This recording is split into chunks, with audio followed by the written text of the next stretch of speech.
Aujourd'hui, une question qui va nous accompagner pendant les 45 prochaines minutes. Êtes-vous universaliste ou romantique ? Car oui, les deux s'opposent. Et c'est ce match entre la raison émancipatrice et la sensibilité propre à chaque culture que nous allons rejouer pour vous aujourd'hui, en direct. Alors, plutôt esprit des Lumières ou sensibilité romantique, vous nous direz, en route sur les chemins de la philosophie, en partenariat cette semaine avec Philosophie Magazine.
Bonjour Robert Legros. Bonjour. Bienvenue sur les chemins de la philosophie. Merci. De qui vous sentez-vous l'héritier, plutôt de la raison des Lumières ou de l'esthétique romantique ? Alors je dirais que je me sens en partie héritier des Lumières et en partie des romantiques. Attention, le en même temps a mauvaise presse en ce moment. Hein. Oui, mais je peux tout de suite préciser en quel sens. C'est que je me sens en accord avec les Lumières pour dire que l'humanité de l'homme se réalise quand les hommes pensent par eux-mêmes, agissent par eux-mêmes et ne sont pas conditionnés par leurs appartenances. Mais en même temps, je rejoins les Lumières pour dire que pour apprendre à penser et agir par soi-même, il faut une éducation. C'est plutôt par là que je rejoins les romantiques. Il faut une éducation et il faut s'inscrire dans une culture. Donc, si vous voulez, il y a l'importance de la culture pour arriver à penser par soi-même, et cette alliance est en quelque sorte reniée à la fois par les Lumières et par les romantiques. Les Lumières estiment que tout être humain est en lui-même capable de penser par lui-même, en tant qu'être humain, il a en lui cette capacité, et les romantiques disent au contraire que l'être humain n'est humain que s'il appartient à une culture. Oui.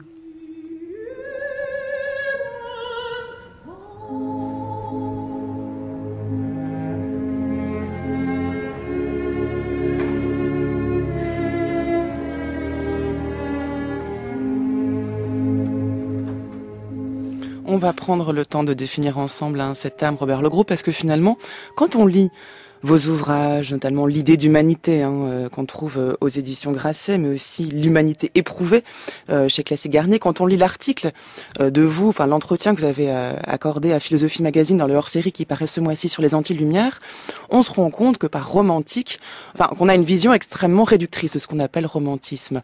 Une bonne manière de commencer, eh bien c'est avec l'extrait sonore que nous venons d'écouter, qui est un extrait de Der Freischütz, c'est-à-dire un air d'opéra de Karl Maria von Weber, qui est, dites-vous, l'incarnation de ce que le romantisme entend par la musique, c'est-à-dire ici on a un air qui est absolument, disons, allemand. En tout cas, qui se voulait allemand. Voilà. Dans l'esprit de Karl Maria von Weber, la musique devait être l'expression d'une culture nationale. Et les romantiques en général. Et les romantiques en général. Voilà. Et cela, tout à fait par opposition, par exemple, à Mozart, qui ne voulait pas que sa musique soit plus italienne qu'allemande ou anglaise. Elle se voulait universelle, la musique baroque ou la musique de Mozart. Les romantiques mettent directement l'accent sur des résonances nationales. Et ça va à l'encontre d'une idée reçue, ou peut-être qui est vraie également, mais là encore, qui propose une vision trop réductrice du romantisme. Le romantisme ne consiste pas seulement en un homme seul face à la nature. Je pense au fameux tableau de Caspar von Friedrich, David Friedrich, qu'on trouve cet homme de dos face à une mer de nuages qui contemple l'immensité de la nature. La notion de culture, la notion même d'idée même nationale est très importante pour les romantiques. Oui, c'est-à-dire que le romantisme, au fond, part de l'idée assez simple et évidente que tout être humain appartient à une culture. Ça, depuis l'aube de l'humanité, il n'y a d'humanité que si elle est culturelle. Et donc, il part de cette idée pour dire que fondamentalement, la culture est constitutive de notre humanité et qu'il ne faut donc pas comprendre que c'est nous, en tant qu'êtres humains, qui sommes à l'origine de notre culture, comme s'il y avait des êtres humains tout à fait vierges, indépendants de toute orientation, et qui, par eux-mêmes et à partir d'eux-mêmes, créaient une culture. Il n'y a d'être humain que s'il y a apprentissage au sein d'une culture. Et c'est à partir de là que les romantiques vont élaborer une critique des Lumières, ce grand mouvement qui s'est développé au XVIIIe siècle. Et au fond, il faut peut-être comprendre d'abord les Lumières pour comprendre l'originalité du romantisme, parce que le romantisme est fondamentalement une réaction contre les Lumières. Alors, les Lumières, je pense qu'on peut les comprendre en les situant dans cette grande mutation qui s'opère au cours de l'époque moderne, entre la fin du Moyen-Âge et aujourd'hui, une grande mutation qu'on a décrit comme un désenchantement du monde, d'autres l'ont interprété comme une sécularisation, d'autres l'ont interprété, par exemple, Heidegger comme une dédivinisation du monde, ou encore Marcel Gauchet comme une sortie de la religion, comme religion qui institue un mode du vivre ensemble. Et fondamentalement, c'est cette grande mutation qui, pour Tocqueville, va de l'aristocratie à la démocratie. Et au fond, cette grande mutation, qu'est-ce qui la caractérise? Pour comprendre ce qui la caractérise, revenons à ce qu'étaient les modes du vivre ensemble avant cette mutation, c'est-à-dire pour l'humanité jusqu'à la fin du Moyen-Âge. Au fond, tous les modes du vivre ensemble, aussi loin qu'on remonte, en tout cas depuis la naissance de l'État, au cours du 4e millénaire avant Jésus-Christ, aussi loin qu'on remonte jusqu'à la fin du Moyen-Âge, les modes du vivre ensemble étaient fondés sur quelques principes. Par exemple, le principe d'hétéronomie, qui signifie que il y a la conviction par chacun que les lois du vivre ensemble viennent de plus haut que nous, elles viennent d'un ordre naturel du monde ou d'un ordre surnaturel. Hétéronomie, étymologiquement, ça veut dire qu'il ne se donne pas à lui-même sa propre loi. La loi vient d'au-delà. Le nomos, la loi, vient d'ailleurs. Hein. Hétéro, ailleurs. Ce qui s'oppose à autonomie, se donner sa propre loi. Qui s'oppose à autonomie. Donc il y a ce principe d'autonomie. Il y a aussi, dans toutes les sociétés prémodernes, ce qu'on peut appeler un principe hiérarchique. Il y a des hiérarchies en toute société, mais quand le principe est hiérarchique, il signifie que entre celui qui est tenu pour inférieur et celui qui est tenu pour supérieur, il y a en quelque sorte une différence qui reflète l'opposition entre l'ici-bas et l'au-delà. Chacun reflète en quelque sorte la hauteur de son rang. Et celui qui est au plus haut dans l'ordre terrestre est lui-même soumis à l'ordre divin. Donc, il y a principe hiérarchique, chacun est soumis à plus élevé. Même, remarquez par exemple que même dans la cité grecque qui se disait pourtant démocratique, l'ordre surnaturel et l'ordre naturel étaient en quelque sorte premiers par rapport aux décisions humaines. Que à Athènes, les femmes soient exclues de la citoyenneté, ce n'était pas le résultat d'un vote. Ce n'est pas les citoyens qui ont décidé que les femmes étaient exclues de la citoyenneté. C'est ainsi dans l'ordre du monde. C'est donc une loi qui vient de plus haut que nous. Alors, principe hiérarchique, et on pourrait aussi parler d'un principe communautaire, c'est-à-dire que chacun appartient par essence à certaines communautés. Chacun est inscrit dans des appartenances considérées comme essentielles, appartenance à une classe, à une race, à une ethnie, à une religion. Chaque appartenance définit la personne. C'est ainsi, par exemple, qu'avant la fin du Moyen-Âge, la signature individuelle n'existe pas. Les gens ne se présentent pas en tant qu'individus. La notion même d'individu n'existe pas. Oui. La notion même d'individu, quand on signait avec la signature de sa famille, de la seigneurie, du château, de sa nation. C'était toujours une signature collective. Et c'est tout cela, ces trois principes. Alors ces trois principes que les Lumières viennent, oui. se résorbent au cours de l'époque moderne pour faire place précisément au principe d'autonomie, c'est-à-dire qui signifie que chaque être humain est autonome en tant qu'être humain. Principe d'autonomie, non plus le principe hiérarchique, mais un principe d'égalité qui est fondé sur une expérience du semblable. Et non plus le principe communautaire, mais le principe d'indépendance individuelle.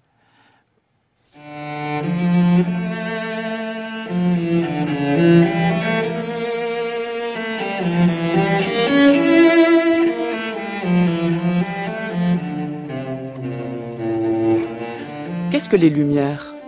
La sortie de l'homme de sa minorité, dont il est lui-même responsable.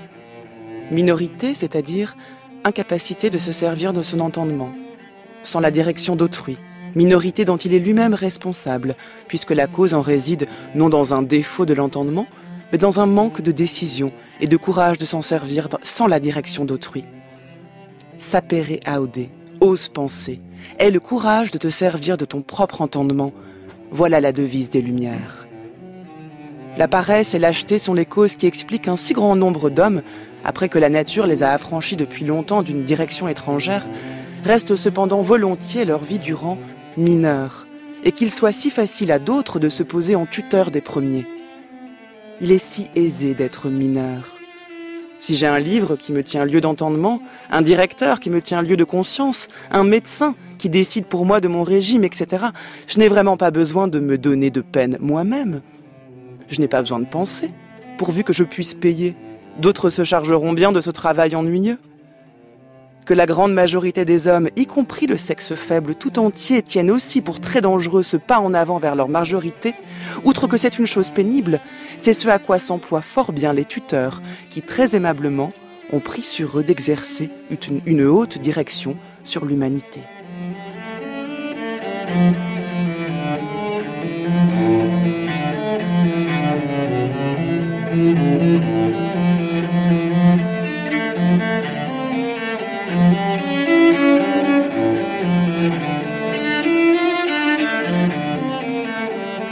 C'est avec ce texte de Kant, Robert Legros, Qu'est-ce que les Lumières, qui est écrit en 1784, que l'on peut comprendre le point d'articulation entre les Lumières et leurs détracteurs, en tout cas certains de leurs détracteurs que sont les romantiques, puisque dans ce texte Kant définit les Lumières comme la sortie de l'homme de sa minorité. Or, celui qui est mineur est celui qui ne se donne pas à lui-même sa propre loi.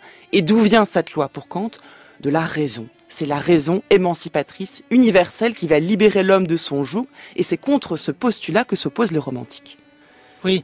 Alors, je pense que ce texte de Kant, qui est un très beau texte, il faut, pour préciser ce que sont fondamentalement les Lumières, il faut préciser sans doute que le principe d'autonomie, c'est-à-dire penser par soi-même, le principe d'autonomie ne signifie pas fondamentalement qu'il y ait pour autant arbitraire des individus. Autonomie n'est pas synonyme de arbitraire parce que l'autonomie implique que l'on respecte l'autonomie d'autrui. Autrement dit, cela ne veut pas dire je décide souverainement en tant qu'individu du sens de ma vie, j'en décide en respectant l'autonomie de chacun. Et c'est au fond ce qui est à l'origine de ce qu'on appelle les droits de l'homme, qui ne sont pas à l'origine simplement des droits qui donnent un pouvoir à des individus, mais qui constituent en un droit de développer son autonomie. Par exemple, la liberté de la presse, la liberté de réunion sont des libertés qui rendent possible le développement de l'autonomie. Donc l'autonomie ne signifie pas l'arbitraire des individus, et il faut aussi préciser, quand je parlais de l'expérience du semblable qui est à l'origine du principe d'égalité, que c'est une expérience très étrange, parce que ce n'est pas une expérience empirique. C'est-à-dire qu'il vient de l'expérience, oui. C'est pas une expérience qui vient du vécu. C'est très étrange parce que les hommes soient semblables en tant que membres d'une même espèce, ça l'humanité le sait depuis des millénaires, depuis au fond la naissance du concept d'espèce humaine. Aristote, par exemple, disait très bien que les membres d'une même espèce sont toujours semblables en tant que membres d'une même espèce. Parce que, disait-il, la forme spécifique se transmet par la génération. Donc, un chat engendre un chat, un homme engendre un homme.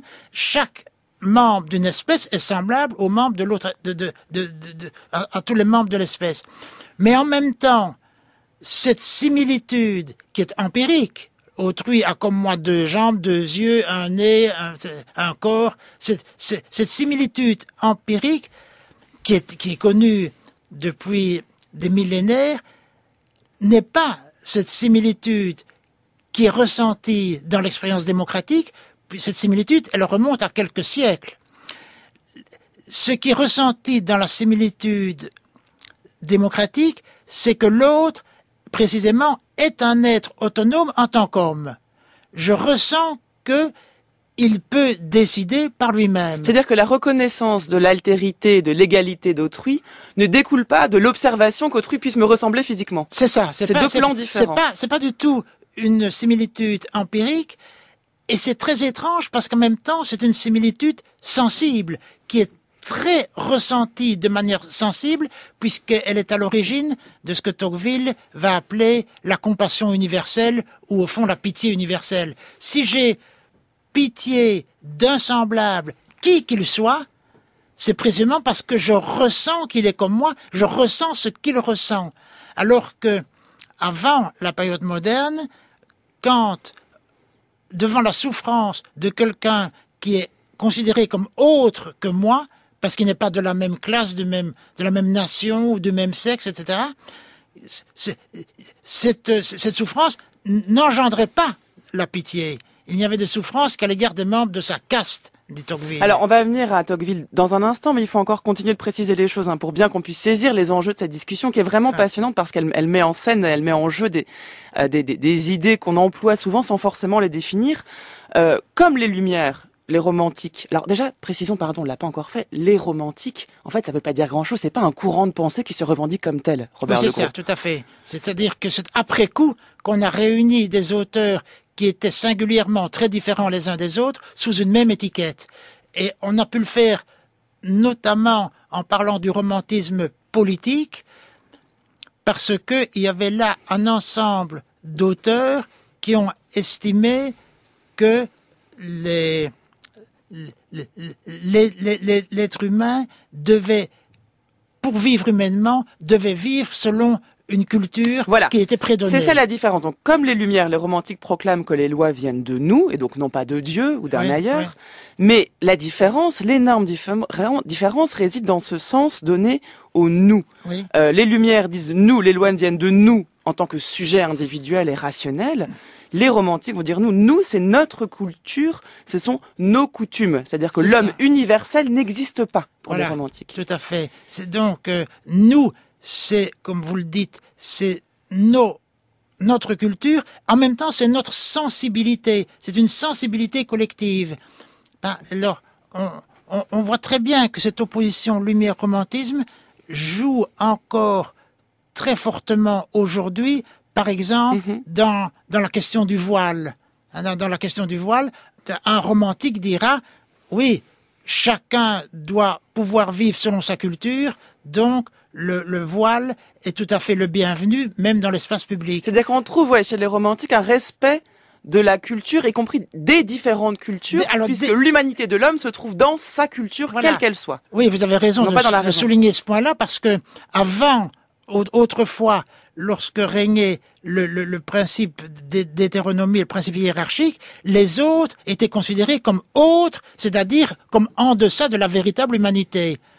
En deçà de la véritable humanité. Tandis qu'avec les romantiques, chaque être humain étant devenu humain par son imprégnation dans une culture, chaque être humain est pleinement humain pour autant qu'il s'inscrive dans une culture. C'est-à-dire qu'il y a une manière de lire le texte de Kant qui consiste à dire, mais Kant quand il parle de minorité, il désigne d'autres cultures qui ne sont pas la sienne, qui ne sont pas encore servies de leur raison, pour le dire rapidement, pour s'émanciper du joug de toute forme de soumission. Et donc il y a comme une hiérarchie entre les cultures en fait. Alors c'est ça le danger qui guette les Lumières, c'est justement qu'elles peuvent basculer et en venir à penser que ceux qui sont d'une autre culture que nous, c'est-à-dire ceux qui ne estiment que l'être humain est mineur, ils sont sous-humains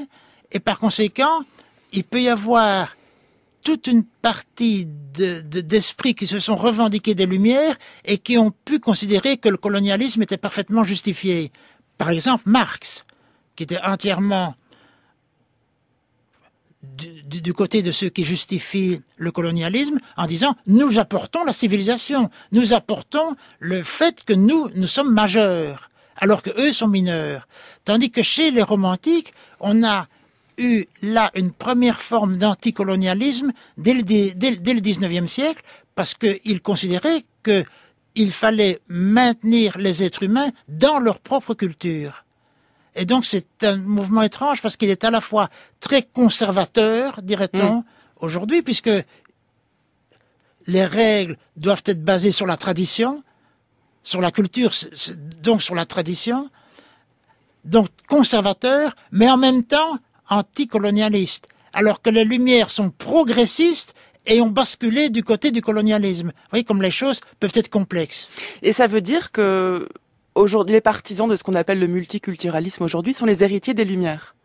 Alors, du romantisme, pardon, justement. C'est que le respect des cultures dans leurs différences, c'est-à-dire il n'y a pas une culture qui domine une autre. Mais le danger alors du romantisme, parce qu'il y a aussi un danger dans le romantisme, c'est de considérer que puisque l'être humain devient humain par sa culture, il faut préserver l'unité de sa culture. Il faut préserver donc et exclure donc l'étranger. Donc, pour préserver l'unité de la culture, puisque c'est par la culture que chaque être humain devient humain, il peut y avoir la tentation de vouloir préserver l'unité de la culture au point de rejeter tout élément étranger et tout élément novateur, et donc devenir une source de rejet de la nouveauté. Ça c'est le danger du romantisme. Donc c'est pas tant la culture que sa propre culture, en fait, qui est défendue par les romantiques. Leur propre culture. Chaque être humain doit s'inscrire dans sa propre culture. Et par conséquent, le multiculturalisme, d'un point de vue romantique, peut engendrer le sentiment que peu importe telle ou telle culture, pourvu que les cultures se multiplient. Non. Du point de vue romantique, il est important de maintenir l'unité d'une culture pour que l'humanité puisse se former dans le cadre de cette culture. Donc d'un côté, si on tire à l'extrême les caractéristiques des Lumières, on aurait comme danger le colonialisme et l'affirmation de la suprématie d'une certaine culture sur une autre. On retrouve quand même l'idée de culture, une certaine idée de la raison qui se veut universelle, mais qui en fait du coup s'impose à d'autres conceptions de la raison. Et de l'autre, du côté des romantiques, le danger, ce serait l'affirmation d'une forme la recherche d'une forme de pureté du peuple qui conduit au racisme, en fait. Oui, c'est ça. D'ailleurs, on le voit très bien chez un auteur comme Wagner, par exemple, qui était tout à fait romantique et qui est tombé dans une forme très forte d'antisémitisme pour préserver la pureté de la culture allemande. Oui. Alors on va prendre un exemple, vous avez cité à plusieurs reprises le nom de Tocqueville, qu'on présente rarement comme un héritier du romantisme. Et pourtant, dans ce texte extrait de La démocratie en Amérique, vous allez voir la distinction que Tocqueville fait entre les hommes très grands et les hommes très petits. C'est, selon lui, deux humanités distinctes qui correspondent en fait à deux modèles politiques différents. Écoutez ce texte interprété par Georges Claes. Lorsque le monde était rempli d'hommes très grands et très petits, très riches et très pauvres, très savants et très ignorants, je détournais mes regards des seconds pour ne les attacher que sur les premiers. et ceci réjouissait ma vue. Mais je comprends que ce plaisir naissait de ma faiblesse. C'est parce que je ne puis voir en même temps tout ce qui m'environne qu'il m'est permis de choisir ainsi et de mettre à part parmi tant d'objets ceux qu'il me plaît de contempler. Il n'en est pas de même de l'être tout-puissant et éternel, dont l'œil enveloppe nécessairement l'ensemble des choses et qui voit distinctement, bien qu'à la fois, tout le genre humain et chaque homme. Il est naturel de croire que ce qui satisfait le plus les regards de ce créateur et de ce conservateur des hommes, ce n'est point la prospérité singulière de quelques-uns, mais le plus grand bien-être de tous. Ce qui me semble une décadence est donc à ses yeux un progrès. Ce qui me blesse lui agrée. L'égalité est moins élevée peut-être, mais elle est plus juste, et sa justice fait sa grandeur et sa beauté. Il y a de certains vices et de certaines vertus qui étaient attachés à la constitution des nations aristocratiques et qui sont tellement contraires au génie des peuples nouveaux qu'on ne saurait les introduire dans leur sein. Il y a de bons penchants et de mauvais instincts qui étaient étrangers au premier et qui sont naturels au second, des idées qui se présentent d'elles-mêmes à l'imagination des uns et que l'esprit des autres rejette. Ce sont comme deux humanités distinctes dont chacune a ses avantages et ses inconvénients particuliers, ses biens et ses maux qui lui sont propres. Vous écoutez France Culture, les chemins de la philosophie. C'est le premier temps de notre série d'émissions consacrée aux anti-lumières en partenariat avec Philosophie Magazine qui propose ce mois-ci un hors-série sur ce thème dans lequel vous pourrez trouver un excellent entretien de Robert Legros sur le thème « Les romantiques contre les lumières ?» point d'interrogation. C'est en tout cas le titre qu'on a donné à notre émission puisque Robert Legros est notre invité aujourd'hui. Il est professeur émérite à l'Université de Caen et à l'Université libre de Bruxelles, auteur de l'idée d'humanité, de l'humanité éprouvée, Égale la vie de l'esprit, c'est sorti l'an dernier en 2016 aux éditions Hermann. Et donc Robert Legros vient avec nous s'interroger sur cette opposition entre les lumières d'un côté, les romantiques de l'autre, et donc Tocqueville, dont on vient d'entendre un extrait de La démocratie en Amérique, qui est, dites-vous, un héritier des Lumières. Il faut bien comprendre par là, peut-être, précisons que la grande question et des Lumières et des romantiques, c'est de savoir qu'est-ce qui fait l'humanité de l'homme.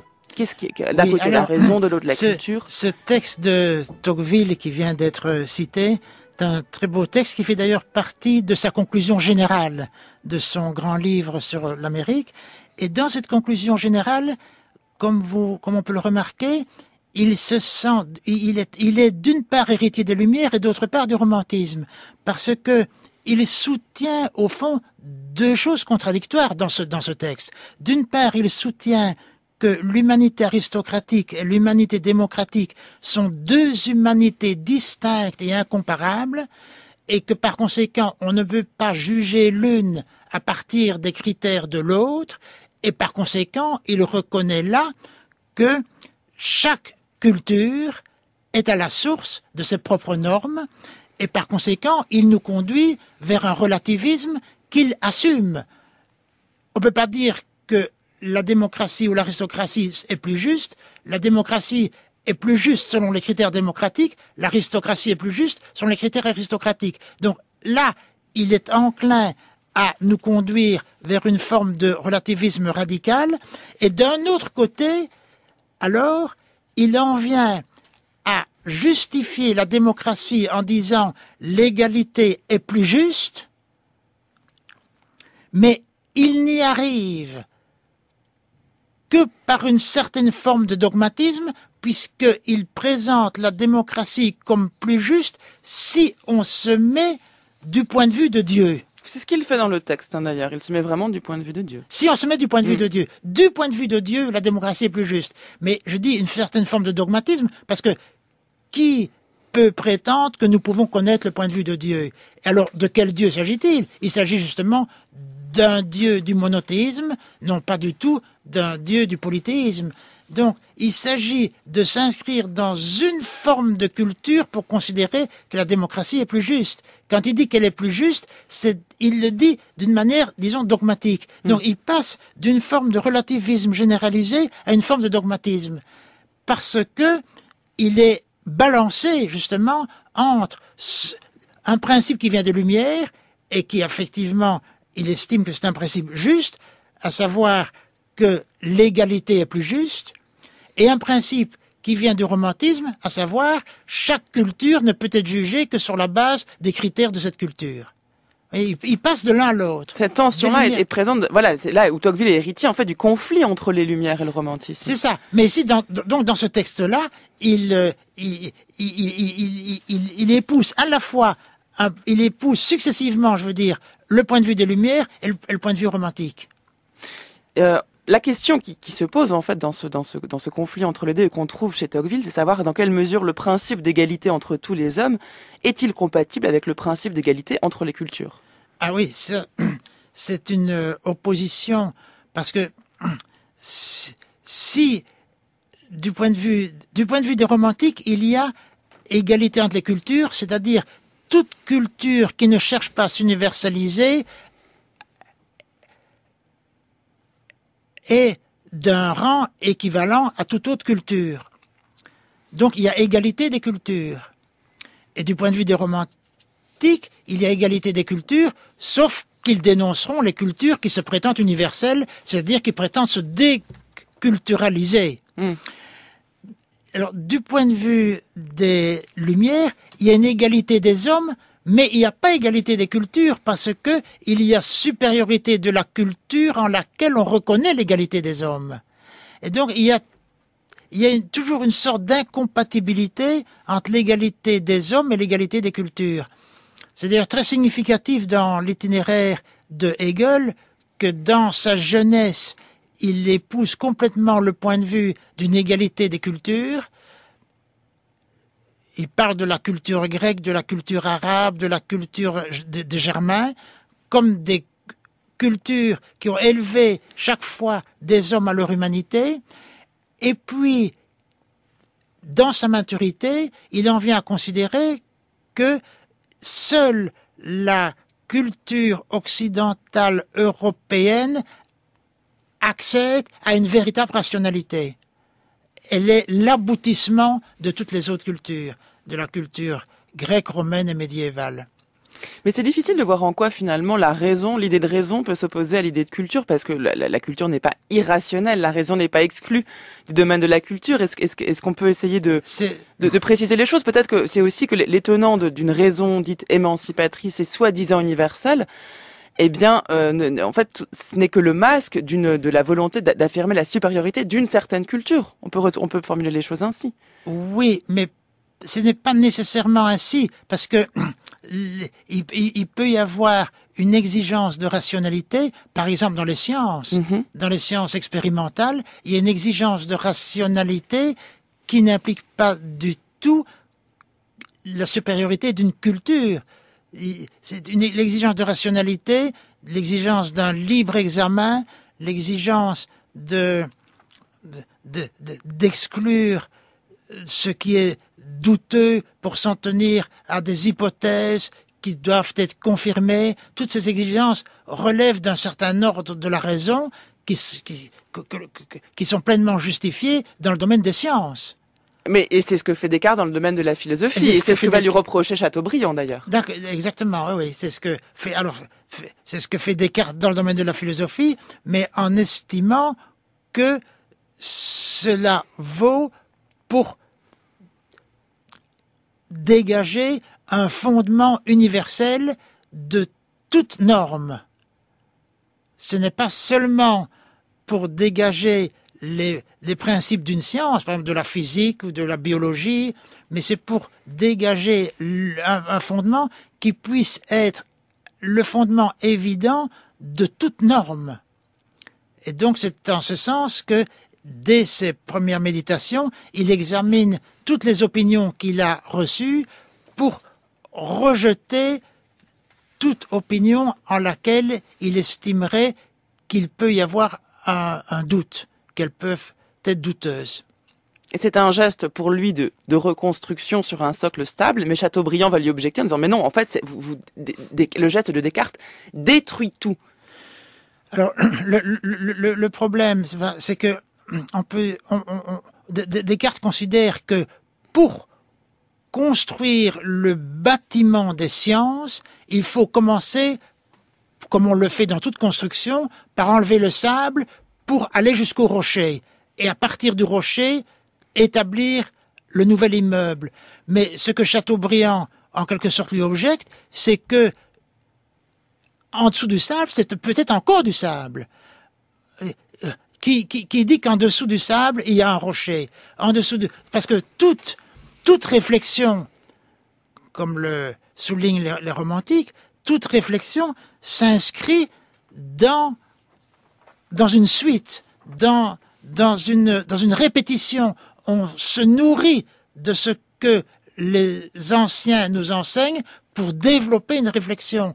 On ne peut pas partir absolument du rocher, c'est-à-dire d'une évidence qui s'imposerait à tout être humain, quelle que soit sa culture. Écoutez l'objection que Chateaubriand fait à Descartes.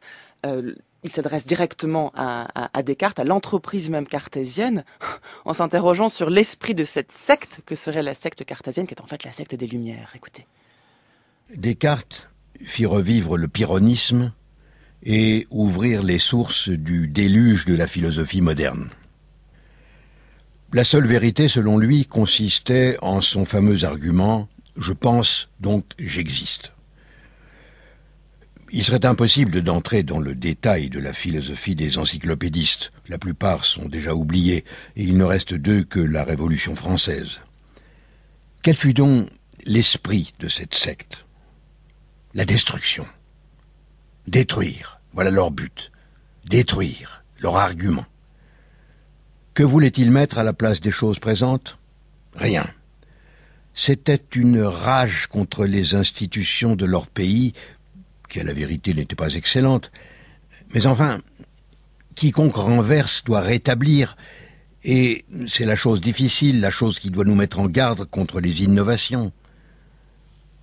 C'est un effet de notre faiblesse que les vérités négatives sont à la portée de tout le monde, tandis que les raisons positives ne se découvrent qu'aux grands hommes. Un sot vous dira aisément une bonne raison contre, presque jamais une bonne raison pour.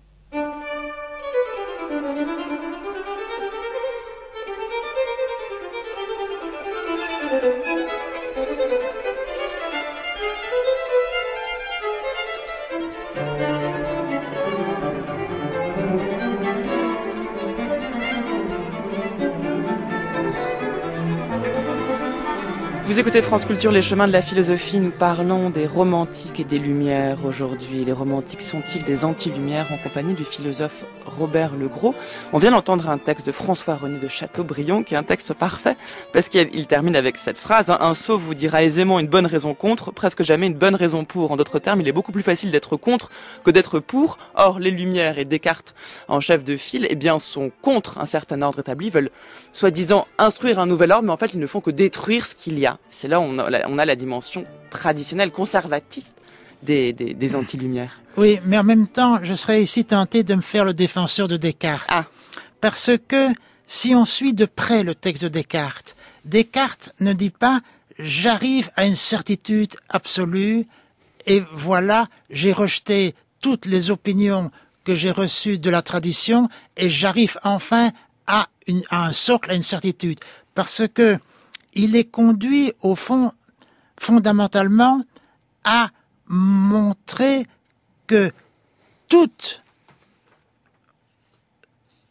certitude apparente peut être mise en doute, y compris le « je pense », parce que quand il pose la question « mais qui suis-je donc, moi qui suis certain que je pense ?» Il se pose la question « qu'est-ce que c'est que penser ?» Et puis il répond « penser, c'est douter, affirmer, nier, imaginer et sentir. » Donc d'une certaine manière, penser reçoit un ensemble de déterminations qui ne sont pas strictement concevables. Qu'est-ce que ça veut dire que penser, c'est sentir? Que penser, c'est imaginer, percevoir, douter, affirmer. Donc quoi, Chateaubriand a une mauvaise foi quand il l'accuse de destruction? Et donc, ce qu'il ne voit pas, c'est qu'il y a une grande force chez Descartes qui est de montrer, au fond, que nous, êtres humains, nous avons la possibilité de considérer que toute conviction porte en elle quelque chose à l'égard de quoi nous pouvons prendre nos distances. C'est ce qui sera repris par la phénoménologie quand Husserl parlera de suspendre l'attitude naturelle. Dans notre attitude naturelle, nous sommes plongés dans un ensemble d'évidences. Ceci qui est devant moi est un micro. Voilà, c'est une évidence, je vois un micro. Mais en même temps, il faut voir que pour un être humain dont la civilisation ne connaît pas le micro, il ne voit pas la même chose que moi quand il regarde ceci. Et donc, devant tout ce que je vois, je peux prendre une distance en disant qu'est-ce que au fond qui m'apparaît. Puisque quand je dis c'est un micro, je recouvre déjà ce qui m'apparaît par un concept. Ça vient de ma culture. Mais j'ai la possibilité de prendre une distance. Or ça, c'est en effet, pourrait-on dire, une grande caractéristique de l'être humain. L'animal ne prend pas une distance par rapport à ce à l'égard de quoi il est habitué de réagir. L'être humain peut suspendre son attitude naturelle et à partir de là s'ouvrir, précise Husserl, à certaines expériences universelles, c'est-à-dire qui ne relèvent pas d'une culture. Quand Husserl parle de l'expérience d'autrui, il ne parle pas de l'expérience d'autrui au Moyen-Âge ou chez les Grecs ou chez les primitifs ou chez les modernes, il parle de l'expérience humaine qu'a autrui, l'expérience humaine que nous avons d'autrui, c'est-à-dire la manière dont autrui nous apparaît. Pour tout être humain, autrui apparaît différemment qu'une chose.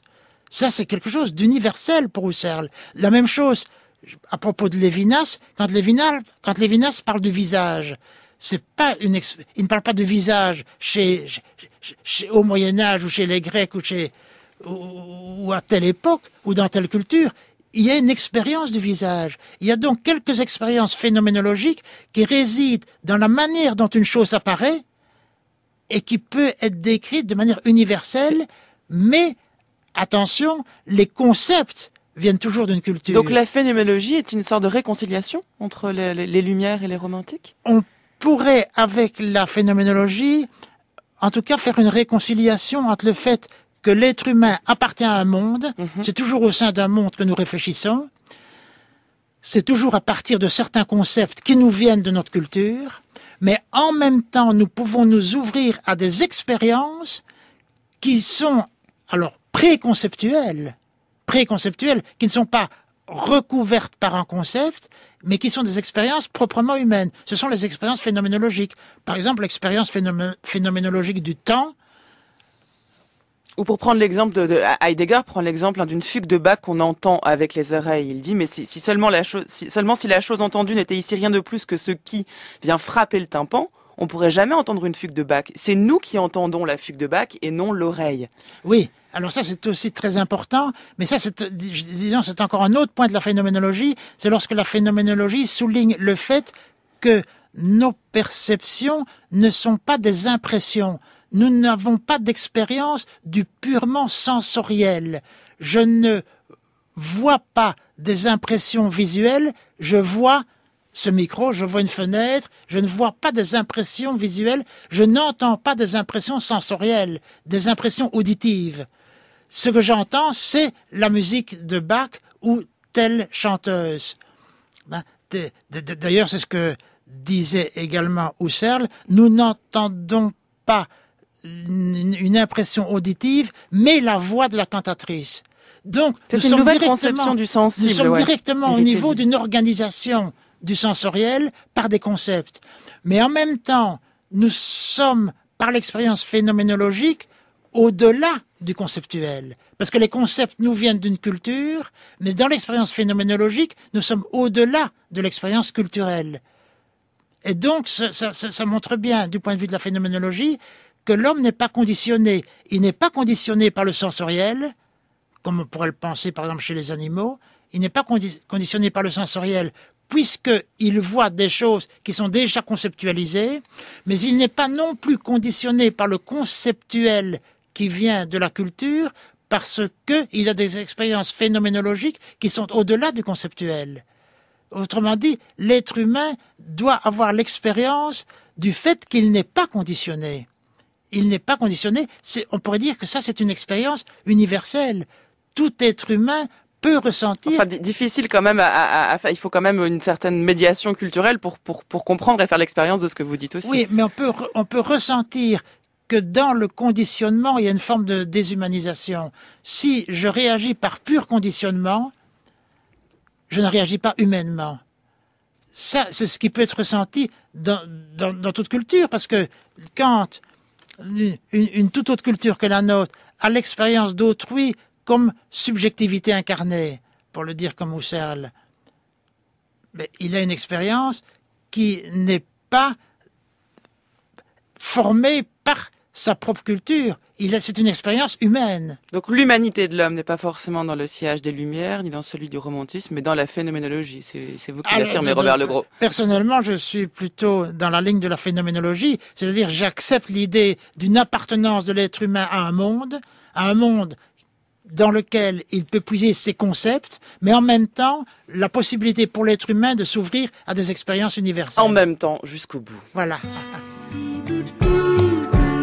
Et voilà, dorénavant, vous ne penserez plus jamais que les romantiques sont ceux qui se prennent pour le fils de Mère Nature, comme le chante Paul McCartney. C'est bien plus compliqué que ça, et vous êtes venu esquisser les grands traits de cette définition. Robert Legros, un grand merci à vous d'être venu à notre micro aujourd'hui. C'est moi qui vous remercie. En ce lundi de Pâques, alors les romantiques contre les Lumières, c'est la question à laquelle nous avons tenté de répondre. On a vu l'opposition, on peut aller plus loin en lisant l'entretien que vous avez accordé à Philosophie Magazine, dans le hors-série qu'on trouve ce mois-ci consacré aux anti-lumières. Et puis de vous, on peut lire paru l'an dernier Hegel, La vie de l'esprit, mais aussi L'idée d'humanité et l'humanité éprouvée, 2 ouvrages qu'on trouve chez Classique Garnier.